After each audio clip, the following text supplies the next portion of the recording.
আসসালামু আলাইকুম প্রিয় এসএসসি 2026 সালের পরীক্ষার্থীরা, আজকে তোমাদের রেজাল্ট সংক্রান্ত যত বিষয় আছে সেগুলো নিয়ে আলোচনা করব। প্রথমে তোমরা গুগলে যাবে, গিয়ে এখানে সার্চ করবে এসএসসি রেজাল্ট 2026।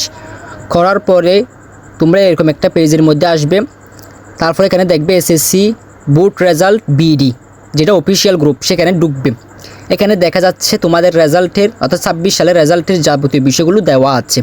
এবং যদি একটু নিচে যাও সেখানে দেখতে পারবে তোমাদের 3 দিন পরে রেজাল্টটা প্রকাশিত হবে, অর্থাৎ 20শে জুলাই তোমাদের রেজাল্ট কী হবে, প্রকাশিত হবে। 20শে জুলাই তোমাদের রেজাল্ট প্রকাশিত হবে। এখন তোমরা রেজাল্ট কিভাবে দেখবে সেটা হচ্ছে সবচেয়ে গুরুত্বপূর্ণ কথা। আমি আবার বলি, রেজাল্ট 28শে জুলাই নয়, 20শে জুলাই প্রকাশিত হবে। রেজাল্ট কীভাবে দেখবে, এখানে তোমরা একটু উপরে উঠলে দেখবে যেখানে তোমাদের একটা প্রেস আছে, সেটা হচ্ছে এটা এক্সামিনেশন ইয়ার বোর্ড। এখানের মধ্যে প্রথমে এক্সামিনেশনের মধ্যে এসএসসি সিলেক্ট করবে। করার পর অর্থাৎ এসএসসি সিলেক্ট করার পর এরপর হচ্ছে ইয়ার অর্থাৎ বছর, তোমরা কত সালে পরীক্ষা দিচ্ছ, এবং রেজাল্টটা এখানে 2026 কী করবে লিখবে। তারপর হচ্ছে বোর্ড, তোমরা কোন বোর্ডের, চট্টগ্রাম বোর্ড হলে চট্টগ্রাম বোর্ড, আমি যেহেতু চট্টগ্রাম সেই জন্য চট্টগ্রাম দিয়েছি।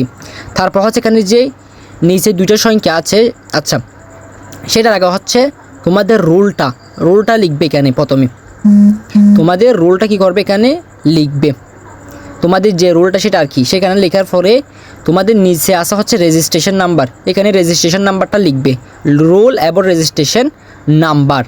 এরপর হচ্ছে তোমাদের নিচে দুইটা সংখ্যা আছে, দুইটা সংখ্যা কী করবে, যোগ করবে। নিচের দুইটা সংখ্যা যোগ করবে, যোগ করে বসার ফলে এখানে সাবমিট লেখা আছে, ওইখানে যদি তোমরা কী করো, চিপ দাও, তাহলে তোমাদের রেজাল্টটা প্রকাশিত যদি হয়ে থাকে সেটা, তাহলে এখানে শো করবে, অর্থাৎ দেখা যাবে তোমাদের রেজাল্টটা।